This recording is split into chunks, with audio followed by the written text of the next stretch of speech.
निर्मला उपन्यास अध्याय 9। कृष्णा के विवाह के बाद सुधा चली गई, लेकिन निर्मला मैके ही में रह गई। वकील साहब बार बार लिखते थे, पर वह न जाती थी। वहां जाने को उसका जी न चाहता था। वहां कोई ऐसी चीज न थी जो उसे खींच ले जाए। यहाँ माता की सेवा और छोटे भाइयों की देखभाल में उसका समय बड़े आनंद से कट जाता था। वकील साहब खुद आते तो शायद वह जाने पर राजी हो जाती, लेकिन इस विवाह में मोहल्ले की लड़कियों ने उनकी वह दुर्गत की थी कि बेचारे आने का नाम ही न लेते थे। सुधा ने भी कई बार पत्र लिखा, पर निर्मला ने उससे भी हिले हवाले किया। आखिर एक दिन सुधा ने नौकर को साथ लिया और स्वयं आ धमकी। जब दोनों गले मिल चुकी तो सुधा ने कहा, तुम्हें तो वहां जाते मानो डर लगता है। निर्मला, हाँ बहन, डर तो लगता है। ब्याह की गई 3 साल में आई, अब गई तो वहां उम्र ही खत्म हो जाएगी, फिर कौन बुलाता है और कौन आता है। सुधा, आने को क्या हुआ, जब जी चाहे चली आना। वहां वकील साहब बहुत बेचैन हो रहे हैं। निर्मला, बहुत बेचैन, रात को शायद नींद न आती हो। सुधा, बहन, तुम्हारा कलेजा पत्थर का है। उनकी दशा देखकर तरस आता है। कहते थे घर में कोई पूछने वाला नहीं, न कोई लड़का न बाला, किससे जी बहलाएं। जब से दूसरे मकान में उठाए हैं, बहुत दुखी रहते हैं। निर्मला, लड़के तो ईश्वर के दिए 2-2 हैं। सुधा, उन दोनों की तो बड़ी शिकायत करते थे। जियाराम तो अब बात ही नहीं सुनता, तुर्की बतुर्की जवाब देता है। रहा छोटा, वो भी उसी के कहने में है। बेचारे बड़े लड़के की याद करके रोया करते हैं। निर्मला, जियाराम तो शरीफ न था, वह बदमाशी कब से सीख गया। मेरी तो कोई बात न टालता था, इशारे पर काम करता था।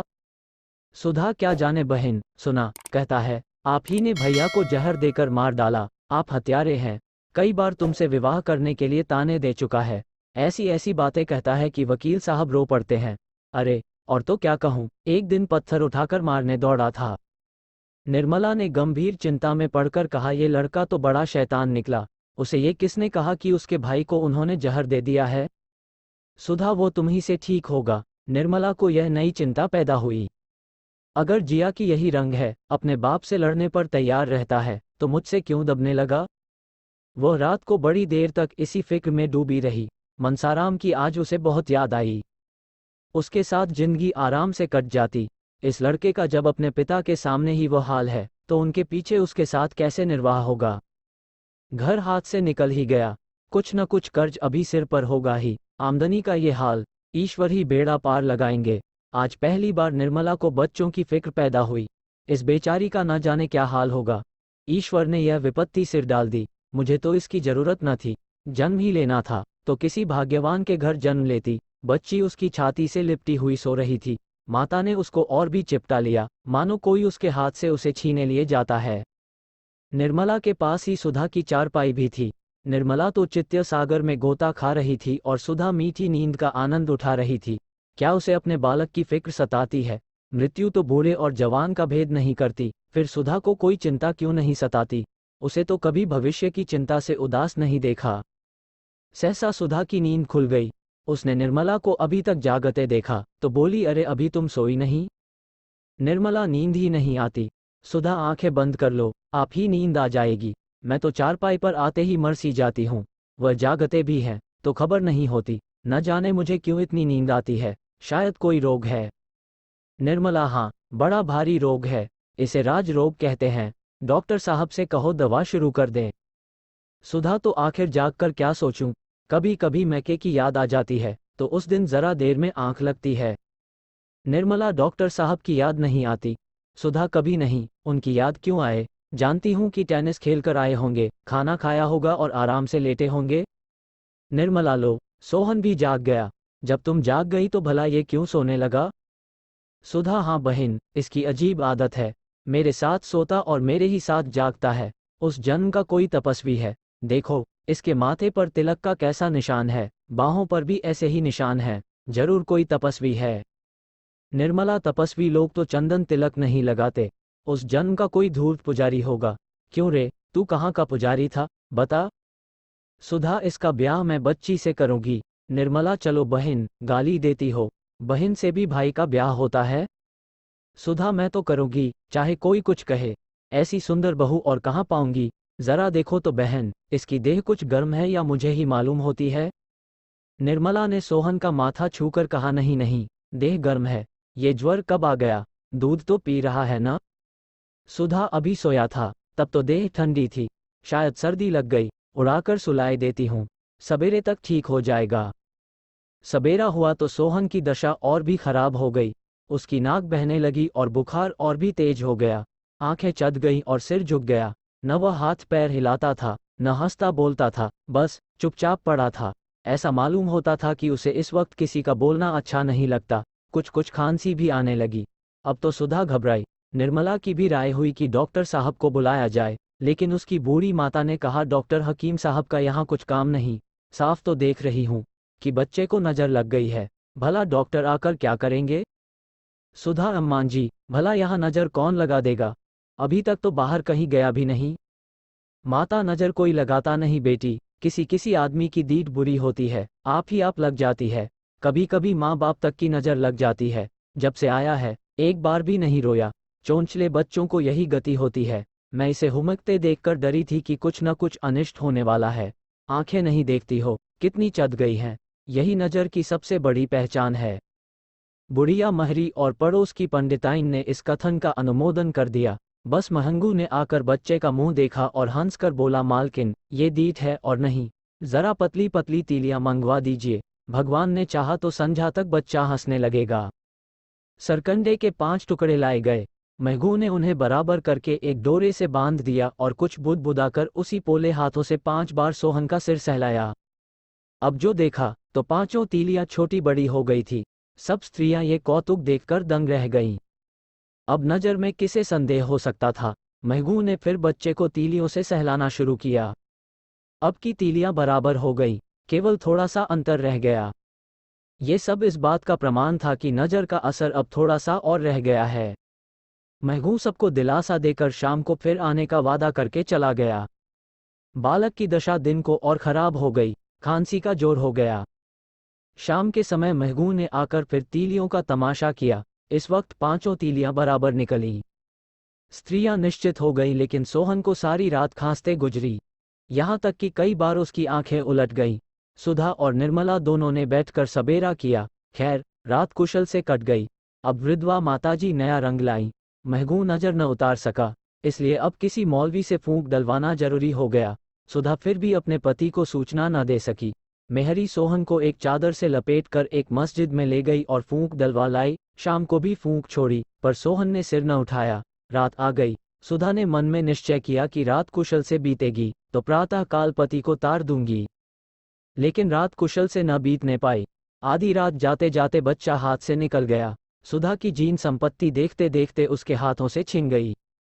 वही जिसके विवाह का 2 दिन पहले विनोद हो रहा था, आज सारे घर को रुला रहा है। जिसकी भोली भाली सूरत देखकर माता की छाती फूल उठती थी, उसी को देखकर आज माता की छाती फटी जाती है। सारा घर सुधा को समझाता था, पर उसके आंसू न थमते थे, सब न होता था। सबसे बड़ा दुख इस बात का था कि पति को कौन मुंह दिखलाऊंगी, उन्हें खबर तक न दी। रात ही को तार दे दिया गया और दूसरे दिन डॉक्टर सिन्हा 9 बजते बजते मोटर पर आ पहुंचे। सुधा ने उनके आने की खबर पाई तो और भी फूट फूट कर रोने लगी। बालक की जल क्रिया हुई। डॉक्टर साहब कई बार अंदर आए, किंतु सुधा उनके पास न गई। उनके सामने कैसे जाए, कौन मुंह दिखाए। उसने अपनी नादानी से उनके जीवन का रत्न छीनकर दरिया में डाल दिया। अब उनके पास जाते उसकी छाती के टुकड़े टुकड़े हुए जाते थे। बालक को उसकी गोद में देखकर पति की आंखें चमक उठती थीं। बालक हुमक कर पिता की गोद में चला जाता था। माता फिर बुलाती तो पिता की छाती से चिपट जाता था और लाख चुमराने दुलारने पर भी बाप की गोद न छोड़ता था। तब माँ कहती थी, बेटा मतलबी है, आज वह किसे गोद में लेकर पति के पास जाएगी। उसकी सूनी गोद देखकर कहीं वह चिल्लाकर रो न पड़े। पति के सम्मुख जाने की अपेक्षा उसे मर जाना कहीं आसान जान पड़ता था। वह एक क्षण के लिए भी निर्मला को न छोड़ती थी कि कहीं पति से सामना न हो जाए। निर्मला ने कहा, बहन, जो होना था वह हो चुका, अब उनसे कब तक भागती फिरोगी, रात ही को चले जाएंगे, अम्मा कहती थी। सुधा से सजल नेत्रों से ताकते हुए कहा, कौन मुंह लेकर उनके पास जाऊं, मुझे डर लग रहा है कि उनके सामने जाते ही मेरे पैर न थर्राने लगे और मैं गिर पड़ूं। निर्मला, चलो, मैं तुम्हारे साथ चलती हूँ, तुम्हें संभाले रहूंगी। सुधा, मुझे छोड़कर भाग तो न जाओगी। निर्मला, नहीं नहीं, भागूंगी नहीं। सुधा, मेरा कलेजा तो अभी से उमड़ा आता है। मैं इतना घोर वज्रपात होने पर भी बैठी हूँ, मुझे यही आश्चर्य हो रहा है। सोहन को वो बहुत प्यार करते थे बहन, न जाने उनके चित्त की क्या दशा होगी। मैं उन्हें धातस क्या दूंगी, आप हो रोती रहूंगी, क्या रात ही को चले जाएंगे? निर्मला, हाँ अम्मान जी तो कहती थी छुट्टी नहीं ली है। दोनों सहेलियां मर्दाने कमरे की ओर चलीं, लेकिन कमरे के द्वार पर पहुंचकर सुधा ने निर्मला से विदा कर दिया, अकेली कमरे में दाखिल हुई। डॉक्टर साहब घबरा रहे थे कि न जाने सुधा की क्या दशा हो रही है। भांति भांति की शंकाएं मन में आ रही थीं। जाने को तैयार बैठे थे, लेकिन जीना चाहता था। जीवन शून्य सा मालूम होता था। मन ही मन कुढ़ रहे थे, अगर ईश्वर को इतनी जल्दी यह पदार्थ देकर छीन लेना था तो दिया ही क्यों था? उन्होंने तो कभी संतान के लिए ईश्वर से प्रार्थना न की थी। वह आजन्म निसंतान रह सकते थे, पर संतान पाकर उससे वंचित हो जाना उन्हें असहरा जान पड़ता था। क्या सचमुच मनुष्य ईश्वर का खिलौना है? यही मानव जीवन का महत्व है। ये केवल बालकों का घरौंदा है, जिसके बनने का न कोई हेतु है न बिगड़ने का। फिर बालकों को भी तो अपने घरौंदे से, अपनी कागज की नावों से, अपनी लकड़ी के घोड़ों से ममता होती है। अच्छे खिलौनों को वह जान के पीछे छिपा कर रखते हैं। अगर ईश्वर बालक ही है तो वह विचित्र बालक है। किंतु बुद्धि तो ईश्वर का ये रूप स्वीकार नहीं करती। अनंत सृष्टि का कर्ता उद्दंड बालक नहीं हो सकता है। हम उसे उन सारे गुणों से विभूषित करते हैं जो हमारी बुद्धि का पहुंच से बाहर है। खिलाड़ीपन तो महान गुणों में नहीं। क्या हंसते खेलते बालकों का प्राण हर लेना खेल है? क्या ईश्वर ऐसा पैशाचिक खेल खेलता है? सहसा सुधा दबे पांव कमरे में दाखिल हुई। डॉक्टर साहब उठ खड़े हुए और उसके समीप आकर बोले, तुम कहाँ थी सुधा? मैं तुम्हारी राह देख रहा था। सुधा की आंखों से कमरा तैरता हुआ जान पड़ा। पति की गर्दन में हाथ डालकर उसने उनकी छाती पर सिर रख दिया और रोने लगी, लेकिन इस अश्रु प्रवाह में उसे असीम धैर्य और सांत्वना का अनुभव हो रहा था। पति के वक्षस्थल से लिपटी हुई वह अपने हृदय में एक विचित्र स्फूर्ति और बल का संचार होते हुए पाती थी, मानो पवन से थरथराता हुआ दीपक अंचल की आड़ में आ गया हो। डॉक्टर साहब ने रमणी के अश्रु सिंचित कपोलों को दोनों हाथों में लेकर कहा, सुधा, तुम इतना छोटा दिल क्यों करती हो? सोहन अपने जीवन में जो कुछ करने आया था वह कर चुका था, फिर वह क्यों बैठा रहता? जैसे कोई वृक्ष जल और प्रकाश से बढ़ता है, लेकिन पवन के प्रबल झोंकों ही से सुदृढ़ होता है, उसी भांति प्रणय भी दुख के आघातों ही से विकास पाता है। खुशी के साथ हंसने वाले बहुतेरे मिल जाते हैं, रंज में जो साथ रोए वह हमारा सच्चा मित्र है। जिन प्रेमियों को साथ रोना नहीं नसीब हुआ वे मोहब्बत के मजे क्या जाने। सोहन की मृत्यु ने आज हमारे द्वैत को बिल्कुल मिटा दिया।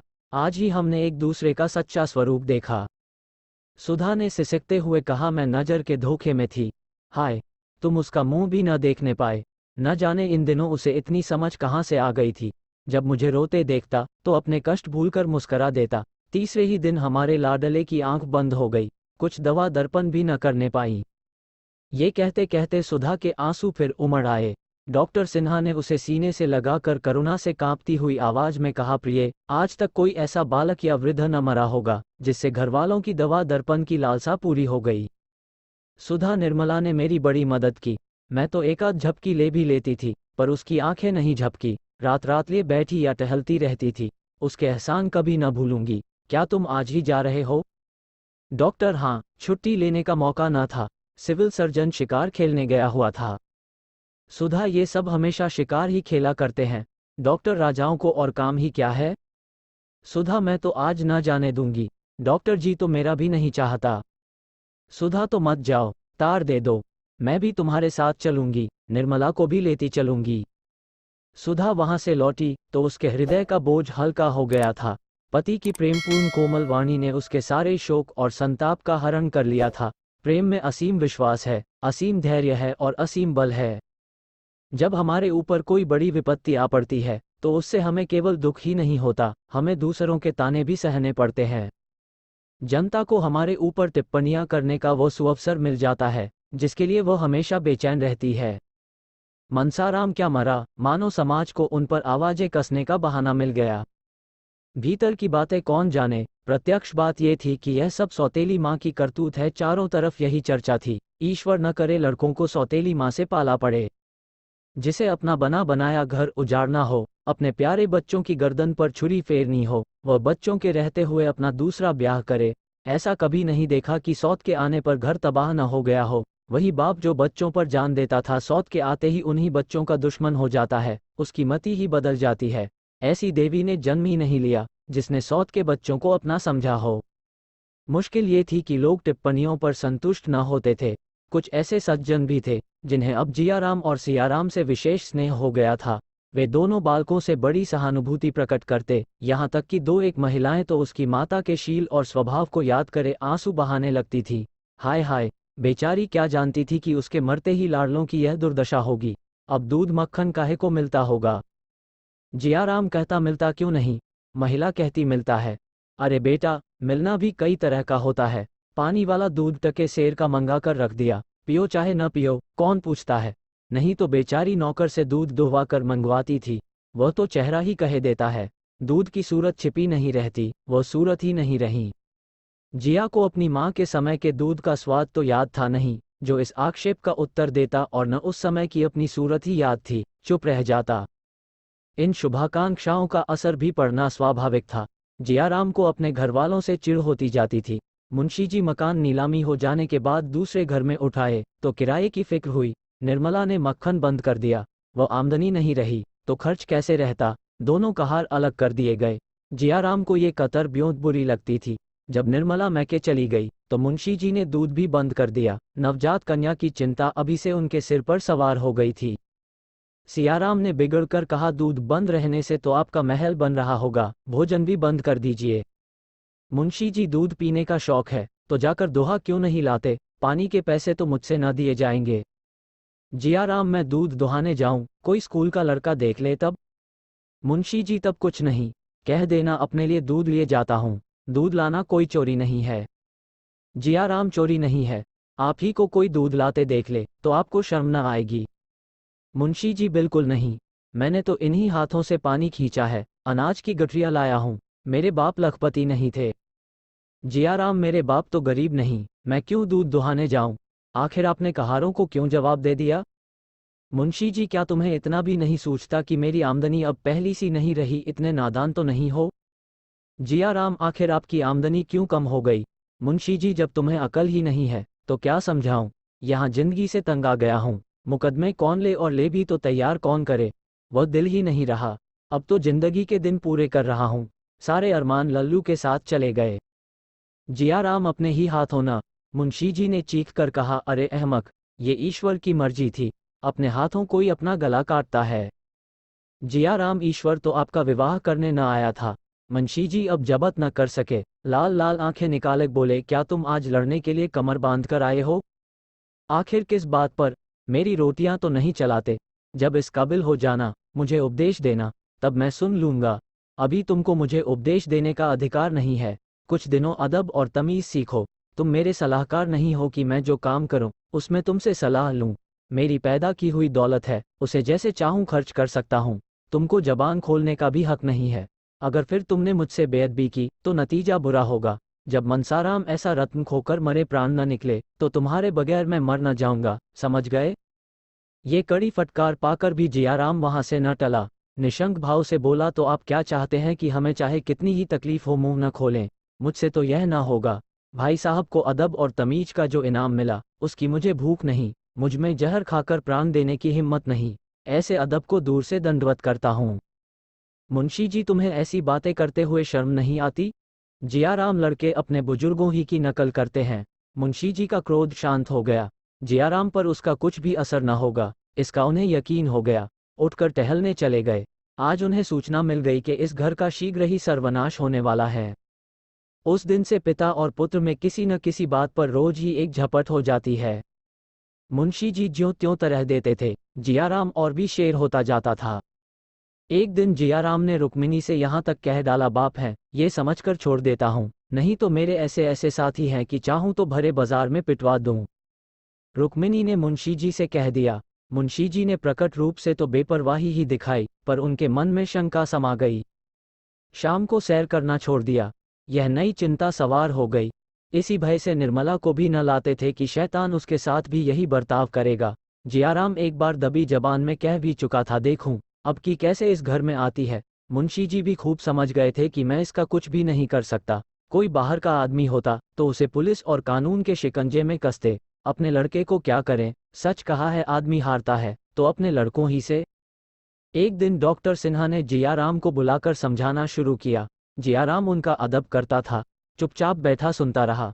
जब डॉक्टर साहब ने अंत में पूछा, आखिर तुम चाहते क्या हो, तो वह बोला, साफ साफ कह दूं, बुरा तो न मानिएगा। सिन्हा, नहीं, जो कुछ तुम्हारे दिल में हो साफ साफ कह दो। जियाराम, तो सुनिए, जब से भैया मरे हैं मुझे पिताजी की सूरत देखकर क्रोध आता है। मुझे ऐसा मालूम होता है कि इन्हीं ने भैया की हत्या की है और एक दिन मौका पाकर हम दोनों भाइयों की भी हत्या करेंगे। अगर उनकी यह इच्छा ना होती तो ब्याह ही क्यों करते। डॉक्टर साहब ने बड़ी मुश्किल से हंसी रोककर कहा, तुम्हारी हत्या करने के लिए उन्हें ब्याह करने की क्या जरूरत थी, ये बात मेरी समझ में नहीं आई। बिना विवाह किए भी तो वह हत्या कर सकते थे। जियाराम, कभी नहीं, उस वक्त तो उनका दिल ही कुछ और था। हम लोगों पर जान देते थे, अब मुंह तक नहीं देखना चाहते। उनकी यही इच्छा है कि उन दोनों प्राणियों के सिवा घर में और कोई न रहे। अब जैसे लड़के होंगे उनके रास्ते से हम लोगों को हटा देना चाहते हैं। यही उन दोनों आदमियों की दिली मंशा है। हमें तरह तरह की तकलीफें देकर भगा देना चाहते हैं। इसीलिए आजकल मुकदमे नहीं लेते। हम दोनों भाई आज मर जाए तो फिर देखिए कैसी बहार होती है। डॉक्टर, अगर तुम्हें भगाना ही होता तो कोई इल्जाम लगाकर घर से निकाल न देते। जियाराम, इसके लिए पहले ही से तैयार बैठा हूं। डॉक्टर, सुनूं, क्या तैयारी कही है। जियाराम, जब मौका आएगा देख लीजिएगा। ये कहकर जियाराम चलता हुआ। डॉक्टर सिन्हा ने बहुत पुकारा पर उसने फिर कर देखा भी नहीं। कई दिन के बाद डॉक्टर साहब की जियाराम से फिर मुलाकात हो गई। डॉक्टर साहब सिनेमा के प्रेमी थे और जियाराम की तो जान ही सिनेमा में बसती थी। डॉक्टर साहब ने सिनेमा पर आलोचना करके जियाराम को बातों में लगा लिया और अपने घर लाए। भोजन का समय आ गया था। दोनों आदमी साथ ही भोजन करने बैठे। जियाराम को वहां भोजन बहुत स्वादिष्ट लगा। बोला, मेरे यहाँ तो जब से महाराज अलग हुए खाने का मजा ही जाता रहा। बुआ जी पक्का वैष्णवी भोजन बनाती हैं। जबरदस्ती खा लेता हूँ पर खाने की तरफ ताकने को जी नहीं चाहता। डॉक्टर, मेरे यहाँ तो जब घर में खाना पकता है तो इसे कहीं स्वादिष्ट होता है। तुम्हारी बुआ जी प्याज लहसुन न छूती होंगी। जियाराम, हाँ साहब, उबाल कर रख देती हैं। लाला जी को इसकी परवाह ही नहीं कि कोई खाता है या नहीं। इसीलिए तो महाराज को अलग किया है। अगर रुपये नहीं है तो गहने कहाँ से बनते हैं। डॉक्टर, यह बात नहीं है जियाराम, उनकी आमदनी सचमुच बहुत कम हो गई है। तुम उन्हें बहुत दिक करते हो। जियाराम, हंसकर, मैं उन्हें दिक करता हूँ। मुझसे कसम ले लीजिए, जो कभी उनसे बोलता भी हूँ, मुझे बदनाम करने का उन्होंने बीड़ा उठा लिया है। बेसबब बेवजह पीछे पड़े रहते हैं। यहाँ तक कि मेरे दोस्तों से भी उन्हें चिढ़ है।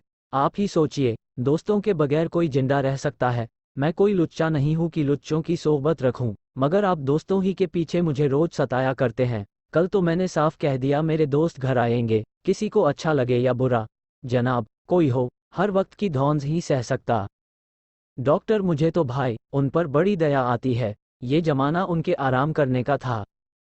एक तो बुढ़ापा, उस पर जवान बेटे का शौक, स्वास्थ्य भी अच्छा नहीं। ऐसा आदमी क्या कर सकता है। वो जो कुछ थोड़ा बहुत करते हैं वही बहुत है। तुम अभी और कुछ नहीं कर सकते तो कम से कम अपने आचरण से तो उन्हें प्रसन्न रख सकते हो। बुद्धों को प्रसन्न करना बहुत कठिन काम नहीं। यकीन मानो, तुम्हारा हंसकर बोलना ही उन्हें खुश करने को काफी है। इतना पूछने में तुम्हारा क्या खर्च होता है। बाबूजी, आपकी तबीयत कैसी है। वो तुम्हारी यह उद्विग्नता देखकर मन ही मन कुढ़ते रहते हैं। मैं तुमसे सच कहता हूँ, कई बार रो चुके हैं। उन्होंने मान लो शादी करने में गलती की, इसे वह भी स्वीकार करते हैं, लेकिन तुम अपने कर्तव्य से क्यों मुंह मोड़ते हो। वो तुम्हारे पिता है, तुम्हें उनकी सेवा करनी चाहिए। एक बात भी ऐसी मुंह से न निकालनी चाहिए जिससे उनका दिल दुखे। उन्हें ये ख्याल करने का मौका ही क्यों दे कि सब मेरी कमाई खाने वाले हैं, बात पूछने वाला कोई नहीं। मेरी उम्र तुमसे कहीं ज्यादा है जियाराम, पर आज तक मैंने अपने पिताजी की किसी बात का जवाब नहीं दिया। वो आज भी मुझे डांटते हैं, सिर झुकाकर सुन लेता हूँ। जानता हूँ वो जो कुछ कहते हैं मेरे भले ही को कहते हैं। माता पिता से बढ़कर हमारा हितैषी और कौन हो सकता है। उसके ऋण से कौन मुक्त हो सकता है। जियाराम बैठा रोता रहा। अभी उसके सद्भावों का संपूर्णता लोप न हुआ था। अपनी दुर्जनता उसे साफ नजर आ रही थी। इतनी ग्लानि उसे बहुत दिनों से न आई थी। रोकर डॉक्टर साहब से कहा, मैं बहुत लज्जित हूँ, दूसरों के बहकाने में आ गया। अब आप मेरी जरा भी शिकायत न सुनेंगे। आप पिताजी से मेरे अपराधों को क्षमा कर दीजिए। मैं सचमुच बड़ा अभागा हूँ। उन्हें मैंने बहुत सताया। उनसे कहिए मेरे अपराध क्षमा कर दें, नहीं मैं मुंह में कालिक लगाकर कहीं निकल जाऊंगा, डूब मरूंगा। डॉक्टर साहब अपनी उपदेश कुशलता पर फूले न समाये। जियाराम को गले लगाकर विदा किया। जियाराम घर पहुंचा तो 11 बज गए थे। मुंशी जी भोजन करे अभी बाहर आए थे। उसे देखते ही बोले, जानते हो कितने बजे है? 12 का वक्त है। जियाराम ने बड़ी नम्रता से कहा। डॉक्टर सिन्हा मिल गए, उनके साथ उनके घर तक चला गया। उन्होंने खाने के लिए जिद की, मजबूरन खाना पड़ा, इसी से देर हो गई। मुंशी डॉक्टर सिन्हा से दुखड़े रोने गए होंगे या और कोई काम था। जियाराम की नम्रता का चौथा भाग उड़ गया। बोला, दुखड़े रोने की मेरी आदत नहीं है मुंशी जी, जरा भी नहीं। तुम्हारे मुंह में तो जबान ही नहीं। मुझसे जो लोग तुम्हारी बातें करते हैं वह गड़ा करते होंगे। जियाराम, और दिनों की मैं नहीं कहता, लेकिन आज डॉक्टर सिन्हा के यहाँ मैंने कोई बात ऐसी नहीं की जो इस वक्त आपके सामने न कर सकूं। मुंशी जी, बड़ी खुशी की बात है, बेहद खुशी हुई। आज से गुरु दीक्षा ले ली है क्या? जियाराम की नम्रता का एक चतुर्थांश और गायब हो गया। सिर उठाकर बोला, आदमी बिना गुरु दीक्षा लिए हुए भी अपनी बुराइयों पर लज्जित हो सकता है। अपना सुधार करने के लिए गुरु मंत्र कोई जरूरी चीज नहीं। मुंशी जी, अब तो लुच्चे न जमा होंगे। जियाराम, आप किसी को लुच्चा क्यों कहते हैं, जब तक ऐसा कहने के लिए आपके पास कोई प्रमाण नहीं? मुंशी जी, तुम्हारे दोस्त सब लुच्चे लफंगे हैं, एक भी भला आदमी नहीं। मैं तुमसे कई बार कह चुका कि उन्हें यहाँ मत जमा किया करो, पर तुमने सुना नहीं। आज मैं आखिरी बार कह देता हूँ कि अगर तुमने उन शोधों को जमा किया तो मुझे पुलिस की सहायता लेनी पड़ेगी। जियाराम की नम्रता का एक चतुर्थांश और गायब हो गया। फड़क कर बोला, अच्छी बात है, पुलिस की सहायता लीजिए, देखे क्या करती है। मेरे दोस्तों में आधे से ज्यादा पुलिस के अफसरों ही के बेटे हैं। जब आप ही मेरा सुधार करने पर तुले हुए हैं तो मैं व्यर्थ क्यों कष्ट उठाऊं। ये कहता हुआ जियाराम अपने कमरे में चला गया और एक क्षण के बाद हारमोनिया के मीठे स्वरों की आवाज बाहर आने लगी। निर्मला उपन्यास अध्याय 10। अब की सुधा के साथ निर्मला को भी आना पड़ा। वह तो मैके में कुछ दिन और रहना चाहती थी, लेकिन शोकातुर सुधा अकेले कैसे रहे, उसको आखिर आना ही पड़ा। रुक्मिणी ने भूंगी से कहा, देखती है बहू मैके से कैसा निखर कर आई है। भूंगी ने कहा, दीदी, माँ के हाथ की रोटियां लड़कियों को बहुत अच्छी लगती है। रुक्मिणी, ठीक कहती है भूंगी, खिलाना तो बस माँ ही जानती है। निर्मला को ऐसा मालूम हुआ कि घर का कोई आदमी उसके आने से खुश नहीं। मुंशी जी ने खुशी तो बहुत दिखाई, पर हृदयगत चिंता को न छिपा सके। बच्ची का नाम सुधा ने आशा रख दिया था। वह आशा की मूर्ति सी थी भी, देखकर सारी चिंता भाग जाती थी। मुंशी जी ने उसे गोद में लेना चाहा तो रोने लगी, दौड़कर माँ से चिपट गई, मानो पिता को पहचानती ही नहीं। मुंशी जी ने मिठाइयों से उसे ललचाना चाहा, घर में कोई नौकर तो था नहीं। जाकर सियाराम से 2 आने की मिठाइयाँ लाने को कहा। जियाराम भी बैठा हुआ था, बोल उठा, हम लोगों के लिए तो कभी मिठाइयाँ नहीं आती। मुंशी जी ने झुंझलाकर कहा, तुम लोग बच्चे नहीं हो, जियाराम और क्या बूढ़े हैं, मिठाइयाँ मंगवा कर रख दीजिए तो मालूम हो कि बच्चे हैं या बूढ़े। निकालिए 4 आना और आशा के बदौलत हमारे नसीब भी जाग रहे हैं। मुंशी जी, मेरे पास इस वक्त पैसे नहीं है, जाओ सिया, जल्द जाना। जियाराम, सिया नहीं जाएगा, किसी का गुलाम नहीं है। आशा अपने बाप की बेटी है तो वह भी अपने बाप का बेटा है। मुंशी जी, क्या फजूल की बातें करते हो, नन्ही सी बच्ची की बराबरी करते तुम्हें शर्म नहीं आती। जाओ सियाराम, ये पैसे लो। जियाराम, मत जाना सिया, तुम किसी के नौकर नहीं हो। सिया बड़ी दुविधा में पड़ गया, किसका कहना माने। अंत में उसने जियाराम का कहना मानने का निश्चय किया। बाप ज्यादा से ज्यादा घुड़क देंगे, जिया तो मारेगा, फिर वह किसके पास फरियाद लेकर जाएगा। बोला, मैं न जाऊंगा। मुंशी जी ने धमका कर कहा, अच्छा तो मेरे पास फिर कोई चीज मांगने मत आना। मुंशी जी खुद बाजार चले गए और 1 रुपये की मिठाई लेकर लौटे। 2 आने की मिठाई मांगते हुए उन्हें शर्म आई। हलवाई उन्हें पहचानता था, दिल में क्या कहेगा। मिठाई लिए हुए मुंशी जी अंदर चले गए। सियाराम ने मिठाई का बड़ा सा दोना देखा तो बाप का कहना न मानने का उसे दुख हुआ। अब वह किस मुंह से मिठाई लेने अंदर जाएगा, बड़ी भूल हुई। वह मन ही मन जियाराम को चोटों की चोट और मिठाई की मिठास में तुलना करने लगा। सहसा भूंगी ने 2 तश्तरियां दोनों के सामने लाकर रख दी। जियाराम ने बिगड़कर कहा, इसे उठा ले जा। भूंगी, काहे को बिगड़ते हो बाबू, क्या मिठाई अच्छी नहीं लगती? जियाराम, मिठाई आशा के लिए आई है, हमारे लिए नहीं आई। ले जा, नहीं तो सड़क पर फेंक दूंगा। हम तो पैसे पैसे के लिए रटते रहते हैं, और यहाँ रुपये की मिठाई आती है। भूंगी, तुम ले लो सिया बाबू, यह न लेंगे न सही। सियाराम ने डरते डरते हाथ बढ़ाया था कि जियाराम ने डांट कर कहा, मत छूना मिठाई, नहीं तो हाथ तोड़कर रख दूंगा, लालची कहीं का। सियाराम ये धुड़की सुनकर सहम उठा, मिठाई खाने की हिम्मत न पड़ी। निर्मला ने ये कथा सुनी तो दोनों लड़कों को मनाने चली। मुंशी ने कड़ी कसम रख दी, निर्मला, आप समझते नहीं है, ये सारा गुस्सा मुझ पर है। मुंशी जी गुस्ताख हो गया है। इस ख्याल से कोई सख्ती नहीं करता कि लोग कहेंगे बिना माँ के बच्चों को सताते हैं, नहीं तो सारी शरारत घड़ी भर में निकाल दूं। निर्मला, इसी बदनामी का तो मुझे डर है। मुंशी जी, अब न डरूंगा, जिसके जी में जो आए कहे। निर्मला, पहले तो ये ऐसे न थे। मुंशी जी, अजी कहता है कि आपके लड़के मौजूद थे, आपने शादी क्यों की? ये कहते भी इसे संकोच नहीं होता कि आप लोगों ने मनसाराम को विष दे दिया। लड़का नहीं है, शत्रु है। जियाराम द्वार पर छिपकर खड़ा था। स्त्री पुरुष में मिठाई के विषय में क्या बातें होती हैं, यही सुनने वह आया था। मुंशी जी का अंतिम वाक्य सुनकर उससे न रहा गया। बोल उठा, शत्रु न होता तो आप उसके पीछे क्यों पड़ते? आप जो इस वक्त कर रहे हैं वह मैं बहुत पहले समझे बैठा हूँ। भैया न समझते, धोखा खा गए। हमारे साथ आपकी दाल न गलेगी। सारा जमाना कह रहा है कि भाई साहब को जहर दिया गया है। मैं कहता हूँ तो आपको क्यों गुस्सा आता है? निर्मला तो सन्नाटे में आ गई। मालूम हुआ किसी ने उसकी देह पर अंगारे डाल दिए। मुंशी जी ने डांट कर जियाराम को चुप कराना चाहा। जियाराम निशंक खड़ा ईंट का जवाब पत्थर से देता रहा, यहाँ तक कि निर्मला को भी उस पर क्रोध आ गया। ये कल का छोकरा, किसी काम का न काज का, यो खड़ा टर्रा रहा है जैसे घर भर का पालन पोषण यही करता हो। त्योरियां चढ़ाकर बोली, बस अब बहुत हुआ जियाराम, मालूम हो गया तुम बड़े लायक हो, बाहर जाकर बैठो। मुंशी जी अब तक तो कुछ दब दब कर बोलते रहे। निर्मला की शह पाई तो दिल बढ़ गया। दांत पीस कर लपके और इसके पहले कि निर्मला उनके हाथ पकड़ सकें, एक थप्पड़ चला ही दिया।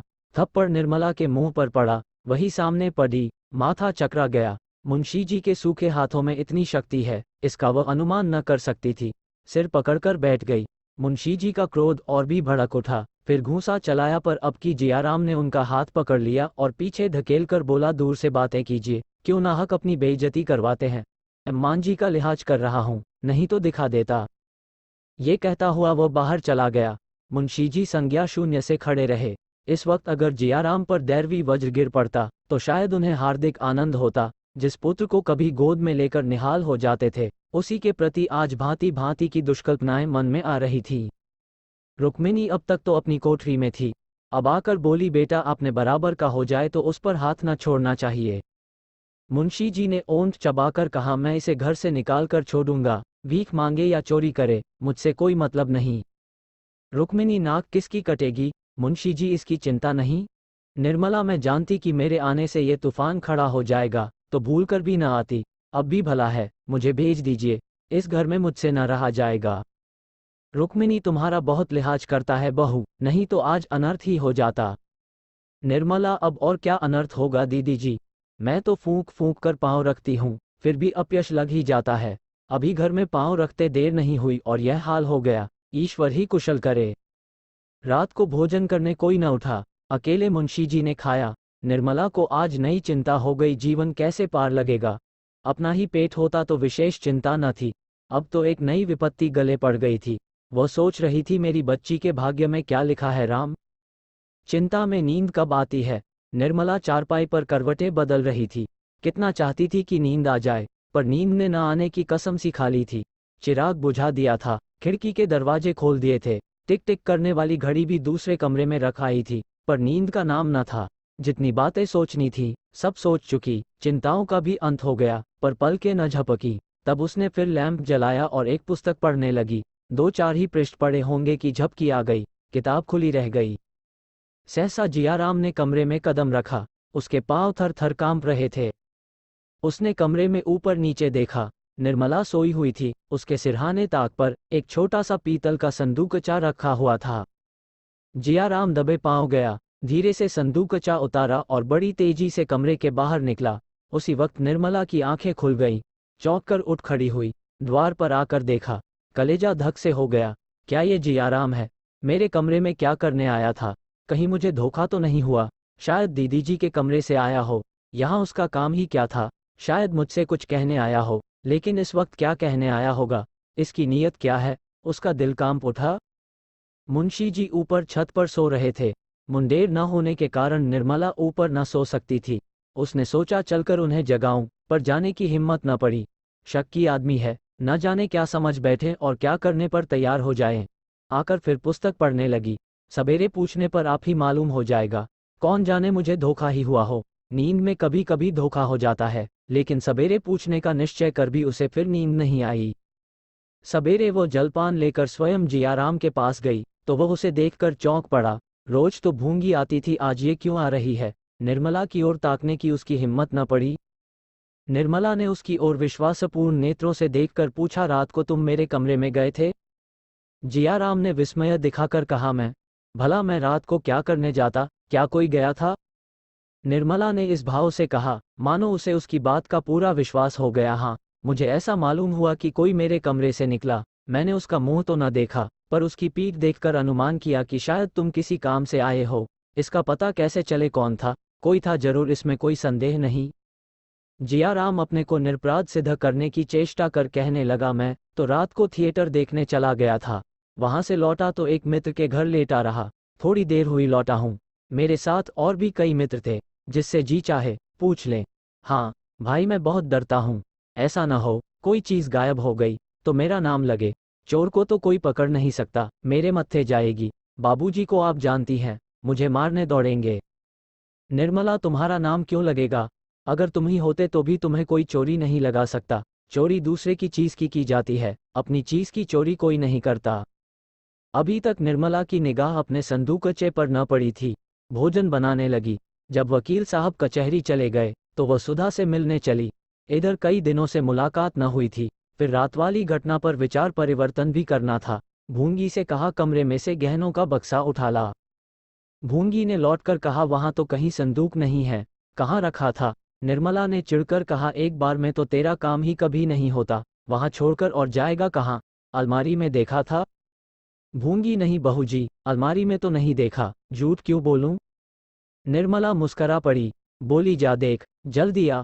एक क्षण में भूंगी फिर खाली हाथ लौट आई, अलमारी में भी तो नहीं है, अब जहां बताओ वहां देखूं। निर्मला झुंझलाकर यह कहती हुई उठ खड़ी हुई, तुझे ईश्वर ने आंखें ही न जाने किस लिए दी, देख उसी कमरे में से लाती हूं कि नहीं। भूंगी भी पीछे पीछे कमरे में गई। निर्मला ने ताक पर निगाह डाली, अलमारी खोलकर देखी, चारपाई के नीचे झांक कर देखा, फिर कपड़ों का बड़ा संदूक खोलकर देखा, बक्सा का कहीं पता नहीं। आश्चर्य हुआ, आखिर बक्सा गया कहाँ? सहसा रात वाली घटना बिजली की भांति उसकी आंखों के सामने चमक गई। कलेजा उछल पड़ा। अब तक निश्चिंत होकर खोज रही थी, अब ताप सा चढ़ आया। बड़ी उतावली से चारों ओर खोजने लगी, कहीं पता नहीं। जहां खोजना चाहिए था वहां भी खोजा और जहां नहीं खोजना चाहिए था वहां भी खोजा। इतना बड़ा संदूकचा बिछावन के नीचे कैसे छिप जाता? पर बिछावन भी झाड़कर देखा, क्षण क्षण मुख की कांति मलिन होती जाती थी, प्राण नहीं में समाते जाते थे। अंत में निराशा होकर उसने छाती पर एक घूंसा मारा और रोने लगी। गहने ही स्त्री की संपत्ति होते हैं, पति की और किसी संपत्ति पर उसका अधिकार नहीं होता। इन्हीं का उसे बल और गौरव होता है। निर्मला के पास 5-6 हजार के गहने थे। जब उन्हें पहनकर वह निकलती थी तो उतनी देर के लिए उल्लास से उसका हृदय खिला रहता था। एक एक गहना मानो विपत्ति और बाधा से बचाने के लिए एक एक रक्षास्त्र था। अभी रात ही उसने सोचा था, जियाराम की लौड़ी बनकर वह न रहेगी। ईश्वर न करे कि वह किसी के सामने हाथ फैलाए। इसी खेमे से वह अपनी नाव को भी पार लगा देगी और अपनी बच्ची को भी किसी न किसी घाट पहुंचा देगी। उसे किस बात की चिंता है? उन्हें तो कोई उससे न छीन लेगा। आज ये मेरे सिंगार हैं, कल को मेरे आधार हो जाएंगे। इस विचार से उसके हृदय को कितनी सांत्वना मिली थी। वह संपत्ति आज उसके हाथ से निकल गई। अब वो निराधार थी। संसार उसे कोई अवलंब, कोई सहारा न था। उसकी आशाओं का आधार जड़ से कट गया। वह फूट फूट कर रोने लगी, ईश्वर, तुमसे इतना भी न देखा गया। मुझ दुखिया को तुमने यूं ही अपंग बना दिया था, अब आंखें भी फोड़ दी। अब वह किसके सामने हाथ फैलाएगी, किसके द्वार पर भीख मांगेगी? पसीने से उसकी देह भीग गई, रोते रोते आंखें सूज गईं। निर्मला सिर नीचा किए रो रही थी। रुक्मिणी उसे धीरज दिला रही थी, लेकिन उसके आंसू न रुकते थे, शोक की ज्वाल कम न होती थी।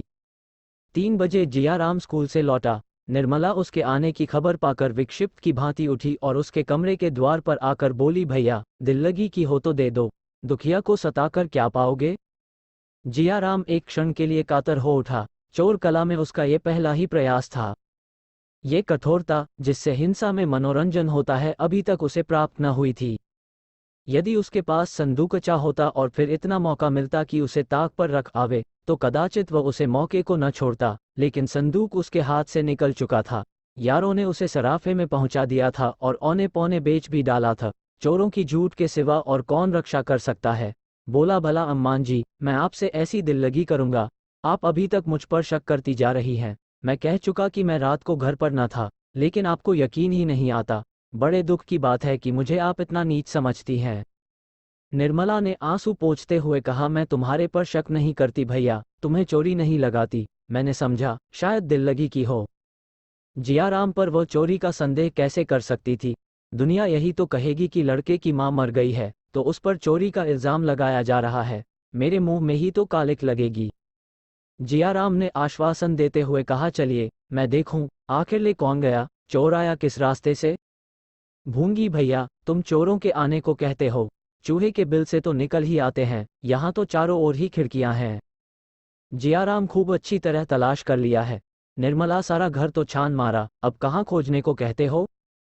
जियाराम, आप लोग सो भी तो जाती हैं मुर्दों से बाजी लगाकर। 4 बजे मुंशी जी घर आए तो निर्मला की दशा देखकर पूछा, कैसी तबीयत है, कहीं दर्द तो नहीं है? ये कहकर उन्होंने आशा को गोद में उठा लिया। निर्मला कोई जवाब न दे सकी, फिर रोने लगी। भूंगी ने कहा, ऐसा कभी नहीं हुआ था, मेरी सारी उम्र इसी घर में कट गई, आज तक एक पैसे की चोरी नहीं हुई। दुनिया यही कहेगी कि भूंगी का काम है, अब तो भगवान ही पत पानी रखें। मुंशी जी अचकन के बटन खोल रहे थे, फिर बटन बंद करते हुए बोले, क्या हुआ, कोई चीज चोरी हो गई? भूंगी बहू जी के सारे गहने उठ गए। मुंशी जी रखे कहाँ थे? निर्मला ने सिसकियां लेते हुए रात की सारी घटना बयान कर दी, पर जियाराम की सूरत के आदमी के अपने कमरे से निकलने की बात न कही। मुंशी जी ने ठंडी सांस भरकर कहा, ईश्वर भी बड़ा अन्यायी है, जो मरे उन्हीं को मारता है। मालूम होता है अदिन आ गए हैं, मगर चोर आया तो किधर से? कहीं सेंध नहीं पड़ी और किसी तरफ से आने का रास्ता नहीं। मैंने तो कोई ऐसा पाप नहीं किया जिसकी मुझे ये सजा मिल रही है। बार बार कहता रहा, गहने का संदूकचा ताक पर मत रखो, मगर कौन सुनता है। निर्मला, मैं क्या जानती थी कि यह गजब टूट पड़ेगा। मुंशी जी इतना तो जानती थी कि सब दिन बराबर नहीं जाते। आज बनवाने जाऊं तो 10,000 से कम न लगेंगे। आजकल अपनी जो दशा है वह तुमसे छिपी नहीं, खर्च भर का मुश्किल से मिलता है। गहने कहाँ से बनेंगे? जाता हूँ, पुलिस में इत्तिला कर आता हूँ, पर मिलने की उम्मीद न समझो। निर्मला ने आपत्ति के भाव से कहा, जब जानते हैं कि पुलिस में इत्तिला करने से कुछ न होगा तो क्यों जा रहे हैं? मुंशी जी, दिल नहीं मानता और क्या, इतना बड़ा नुकसान उठाकर चुपचाप तो नहीं बैठा जाता। निर्मला, मिलने वाले होते तो जाते ही क्यों? तकदीर में न थे तो कैसे रहते? मुंशी जी, तकदीर में होंगे तो मिल जाएंगे, नहीं तो गए तो हैं ही। मुंशी जी कमरे से निकले। निर्मला ने उनका हाथ पकड़कर कहा, मैं कहती हूँ मत जाओ, कहीं ऐसा ना हो लेने के देने पड़ जाएं। मुंशी जी ने हाथ छुड़ाकर कहा, तुम भी बच्चों की सी जिद कर रही हो। 10,000 का नुकसान ऐसा नहीं है जिसे मैं यूं ही उठा लूं। मैं रो नहीं रहा हूं, पर मेरे हृदय पर जो बीत रही है वह मैं ही जानता हूं। ये चोट मेरे कलेजे पर लगी है। मुंशी जी और कुछ न कह सके, गला फंस गया। वह तेजी से कमरे से निकल आए और थाने पर जा पहुंचे। थानेदार उनका बहुत लिहाज करता था, उसे एक बार रिश्वत के मुकदमे से बरी करा चुके थे। उनके साथ ही तफ्तीश करने आ पहुंचा। नाम था अलायक खां।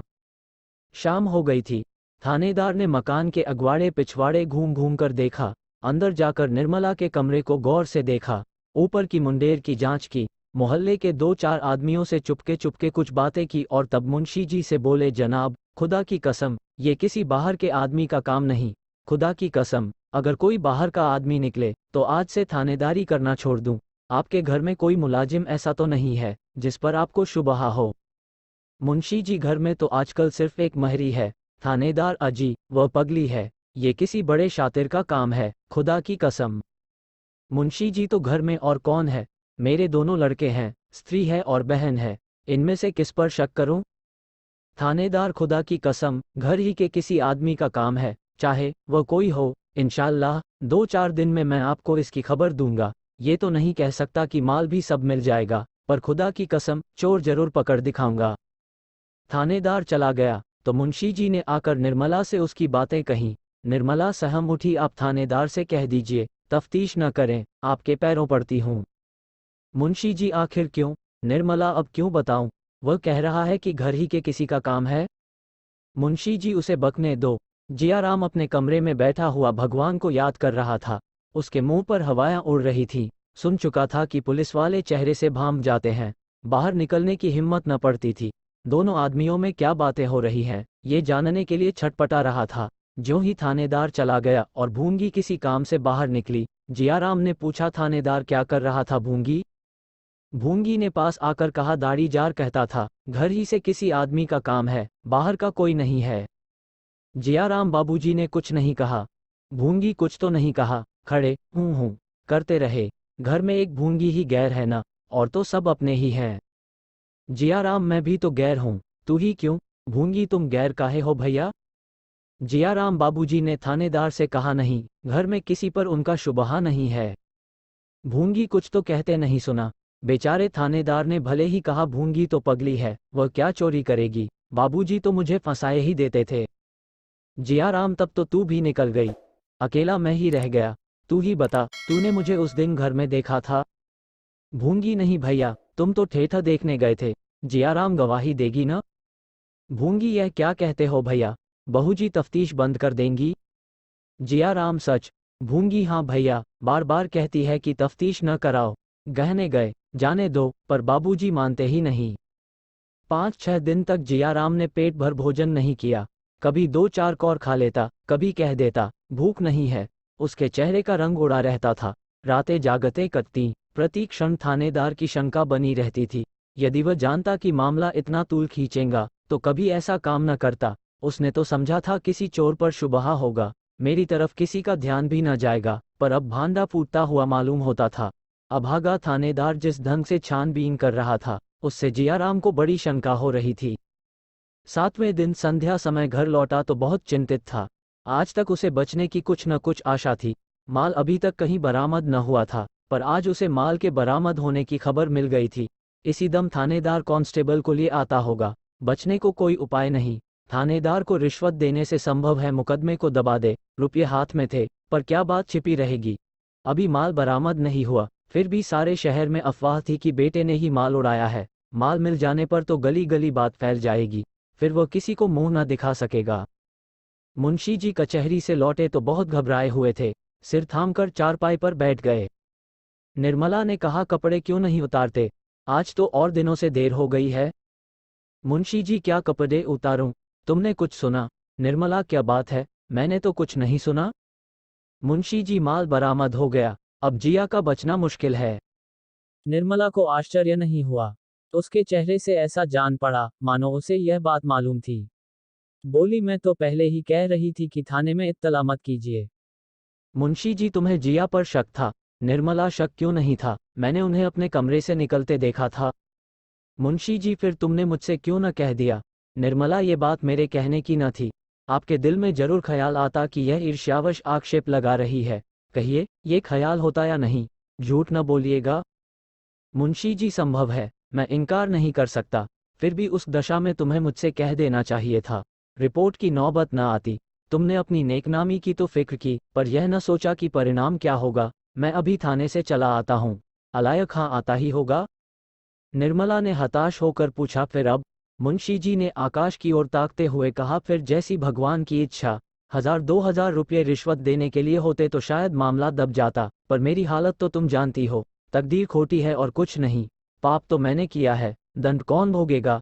एक लड़का था, उसकी वह दशा हुई, दूसरे की यह दशा हो रही है। नालायक था, गुस्ताख था, कामचोर था, पर था तो अपना ही लड़का, कभी न कभी चेत ही जाता। ये चोट अब न सही जाएगी। निर्मला, अगर कुछ दे दिलाकर जान बच सके तो मैं रुपये का प्रबंध कर दूं। मुंशी जी, कर सकती हो। कितने रुपये दे सकती हो? निर्मला, कितना दरकार होगा? मुंशी जी, 1000 से कम तो शायद बातचीत ना हो सके। मैंने एक मुकदमे में उससे 1000 लिए थे, वो कसर आज निकालेगा। निर्मला, हो जाएगा। अभी थाने जाए। मुंशी जी को थाने में बड़ी देर लगी। एकांत में बातचीत करने का बहुत देर में मौका मिला। अलायक हाँ पुराना घाघ था, बड़ी मुश्किल से अंटी पर चढ़ा। 500 रुपये लेकर भी एहसान का बोझा सिर पर लाद ही दिया। काम हो गया। लौटकर निर्मला से बोला, लो भाई, बाजी मार ली। रुपये तुमने दिए, पर काम मेरी जबान ही ने किया। बड़ी बड़ी मुश्किलों से राजी हो गया। ये भी याद रहेगी। जियाराम भोजन कर चुका है? निर्मला, कहाँ, वो तो अभी घूमकर लौटे ही नहीं। मुंशी जी, 12 तो बज रहे होंगे। निर्मला कई दफे जा जाकर देख आई। कमरे में अंधेरा पड़ा हुआ है। मुंशी जी और सियाराम, निर्मला वह तो खा पी कर सोए हैं? मुंशी जी उससे पूछा नहीं। जिया कहाँ गया? निर्मला वह तो कहते हैं मुझसे कुछ कहकर नहीं गए। मुंशी जी को कुछ शंका हुई।